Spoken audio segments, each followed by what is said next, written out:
গণ আন্দোলনের মুখে শেখ হাসিনার পদত্যাগের পর বাংলাদেশের অন্তর্বর্তী সরকারের নেতৃত্ব দিচ্ছেন নোবেলজয়ী ডক্টর মোহাম্মদ ইউনূস।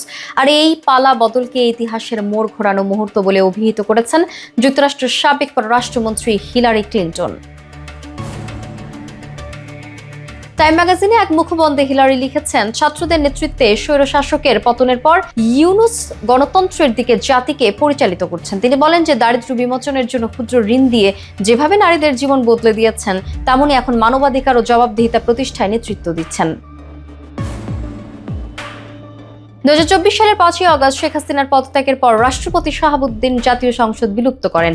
ছাত্রদের দাবির প্রেক্ষিতে 8ই আগস্ট অন্তর্বর্তী সরকারের প্রধান উপদেষ্টা হিসেবে দায়িত্ব নেন ডক্টর ইউনূস।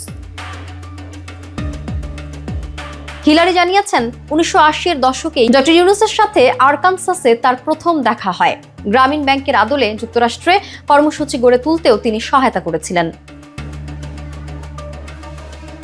এবছর টাইম ম্যাগাজিনের 100 প্রভাবশালী ব্যক্তির তালিকায় উঠে এসেছে ইউনূসের নাম। একই সঙ্গে তিনি বিশ্বের শীর্ষ 500 মুসলিম ব্যক্তির মধ্যেও অন্যতম। তিনি হিলারি জানিয়েছেন, আমি বিশ্বজুড়ে তার কাজের প্রভাব দেখেছি। এখন তিনি বাংলাদেশকে একটি ন্যায়ভিত্তিক ও মুক্ত সমাজের পথে এগিয়ে নিয়ে যাচ্ছেন।